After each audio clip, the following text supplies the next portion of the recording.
Andrew Ahn. Okay, okay. Hey everybody, my name is Jim Farmer. I'm the festival director of Alum Film, Atlanta's LGBTQ Film Festival, and an arts reporter for Georgia Voice. I am so happy today to have a special guest, Andrew Ahn. Andrew is one of the directors of Pride. Pride is a 6-part documentary series chronicling the fight for LGBTQ rights in America. The first 3 episodes drop on FX on May 14th, and the remaining on May 21st. Andrew Ahn directs the 2nd episode, 1960s Riots and Revolutions. Andrew, thank you so much for joining us today. Of course, yeah. Thank you for having me. And I know we've been talking for a long time, but we've never actually met. So this is actually the first time we've had a conversation, which is kind of funny. I know, yeah. I've been in the queer film space for a number of years, and I believe the festival screened my short, and I think screened my feature, and yeah. So it's really lovely to finally connect. Same here. How did this project come up for you? So I was actually at another film festival, a very gay one. I was at Provincetown. Okay. and our producer extraordinaire, Christine Vachon, who I had worked with on a narrative scripted TV show called This Close, with Shoshana Stern and Josh Feldman. Christine saw me and said, hey, we've got this thing happening for FX, a documentary series. We'd love for you to consider directing an episode. And I learned more about Pride and what the kind of concept of the show was. And it felt like such a cool opportunity for me to really get to know research, dig into queer history in a way that I never got the opportunity to do so in school, and so it just was a really, fun, exciting thing for me to embark on. Why do you think you were a good fit to talk about the 60s? I mean, I think for me, I was really drawn to the 60s because there was so much happening in that time period. You have the civil rights movement, you have early queer organizing, you have the Vietnam War, the hippie movement started, in the late 60s. There's so much happening in the country. And I knew a little bit about it, but I had never studied it in a really kind of meaningful way. And so, there's something about it that just felt really interesting to me that I wanted to dive into. It was also the one that Christine suggested to me. That helps. What kind of research did you go about doing? Oh my gosh, we had a really wonderful research team on Pride that had put together profiles of notable LGBTQ figures from that time. I read a couple of books about the Mattachine Society and the Daughters of Bilitis, and there was something just really there was a lot of information that just kind of had to get collected and gathered and synthesized. And then for me, it was really about finding interesting stories, finding people that had, not just, been the most famous, but maybe had, like a really big, important impact for the community. And so, that's kind of how we, like slowly but surely found the people that we wanted to feature in the episode. When I first read about this and when I was looking at the 60s, I just assumed it would be mostly about Stonewall. And I was pleasantly surprised that, it does talk about Stonewall, but there's so much else. I mean, you pack a lot into this episode, and congratulations for that. And some of the stuff I wasn't terribly familiar with, but can you talk a little bit about the civil rights movement during the time in Bayard Rustin? Yeah, definitely. I think that was something that I think a lot of queer people today, like, we don't realize how much the LGBTQ movement owes to the civil rights movement and the fight for Black liberation in this country. I knew it kind of vaguely, but to know that there was someone, who was at this intersection of queer and Black identity in the 60s, like Bayard Rustin, was just, for me, so exciting to just learn more about. You know, uh, I I could see from the research and talking to people just like how direct the connection was, that early queer organizers, they took strategies like sit-ins and protests like directly from the organizers from the civil rights movement. They saw like how effective the civil rights movement was, and so they adopted these techniques. And so we really owe a lot, to organizers like Bayard Rustin.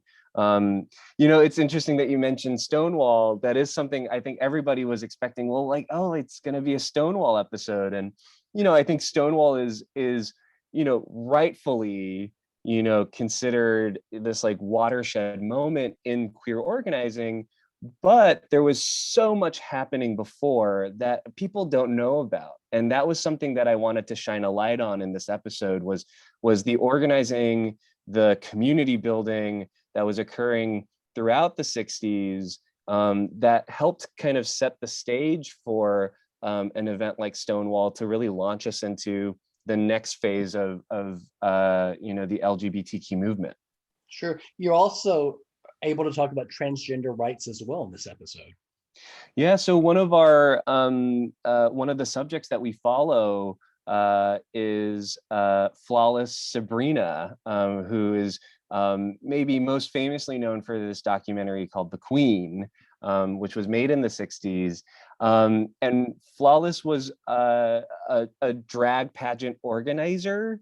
And, through her, community building, like really provided a space for queer people, trans people to express themselves, through glamour and beauty, in a way that, I think so many folks had to, like be so quiet about, prior.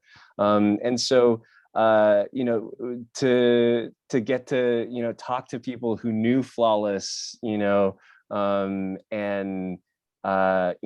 look at these old photographs from Flawless's archive, it was just such a treat to like get to know someone that had such a big impact that people might not know about, today.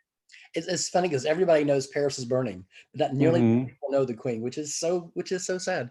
But I watched your episode last night. I'm looking forward to watching the other episodes. But can you talk a little bit about the other directors of the other episodes? Yeah, I mean, it's such a cool group. Yeah.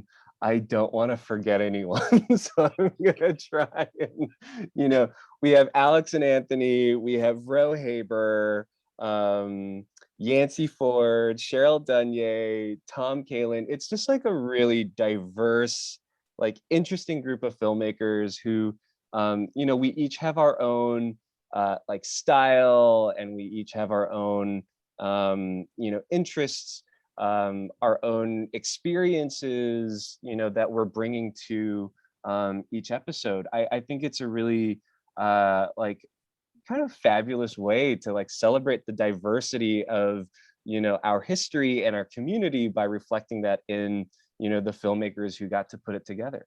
Exactly. As I mentioned, I'm looking forward to watching all of the episodes. But Cheryl's episode, I think she filmed part of it in Atlanta, so I'm particularly keen on seeing that one as well. But I wanted to ask you, Andrew, why do you think now is the ideal time for this series? I think it's so important as we move forward, um, that we understand our history and the kind of scope of what we've done as a community. I think that for many queer people,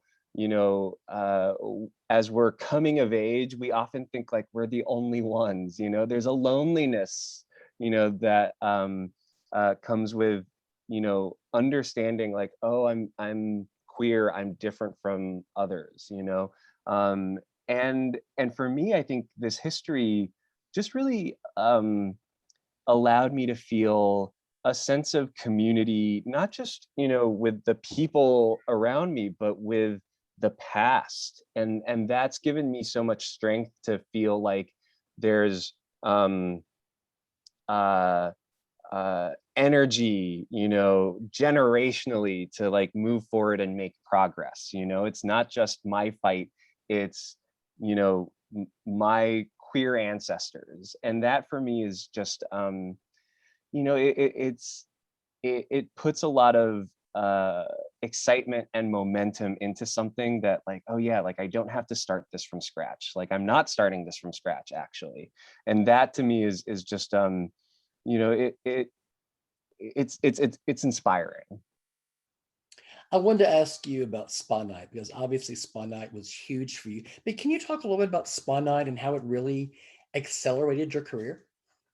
Yeah, I think as a young queer filmmaker, it's often really hard to kind of, you know make your introduction into like the film and television industry, and to put yourself out there, in some sort of cultural consciousness. And Spawn, I didn't necessarily have, huge aspirations for it. I just wanted to tell a story that was, specifically queer and Korean American in a way that really resonated with me, and I hoped would resonate with others.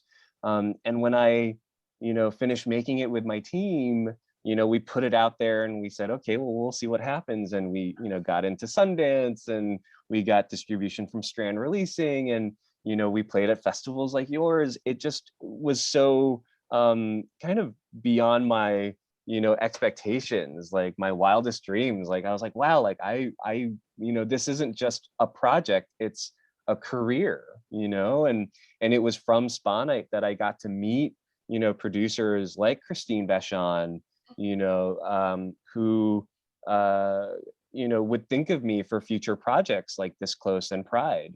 And so that journey, would not have been possible had it not been for, this first feature that, I just wanted to like make for myself. And I think that that's an important lesson for so many artists. It's like, do something for you and you'll make it great and it'll stand out. Congratulations. Obviously, you've done a lot of work since then, but I have to give a big shout out to you and Driveways, which was one of my favorite films. I mean, can you talk briefly about that film and working, that scene with Brian Dennehy at the end? I mean, nothing gave me the chills. Can you just Yeah. talk about that experience and working with him? Of course, of course. With Driveways, that was a script that came to me from the producer of the film, Joe Piro, and there was something about it that just really resonated with me. This story of a young boy who feels, a little bit out of place, and is sensitive and doesn't want to wrestle with like the neighborhood boys.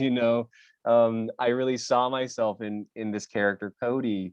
um, and I really loved this friendship between Cody and this next door neighbor played by Brian Dennehy, Dell. um, you know this lesson of just like be yourself, I think was something that you know, as a young person, I would have like loved to hear. Um, Working with Brian was a real honor, like such an honor in my career that I got to work with him before he passed. He was just such a generous, collaborative, soul. When we were shooting one of the kind of big moments in the film, we had shot Brian's close-ups first, and then we shot our young actor Lucas's close-ups after. And I was like, wow, this scene is great. Like, we can move on. And Brian came up to me and he said, hey, Lucas was so good. He's given me some ideas. I'd love to try a few more takes, uh, you know, try something different. And there was something about that, that he wanted to keep working and not just like go back into an air conditioned room, that he was inspired by his like young 11-year-old co-star, that he loved the craft in a way, that I hope I'm that motivated when I'm 79 years old. And so just really one of the highlights of my career. Yeah, thank you very much for that film. So what's next for you? I'm working on various features, trying to get my next feature made.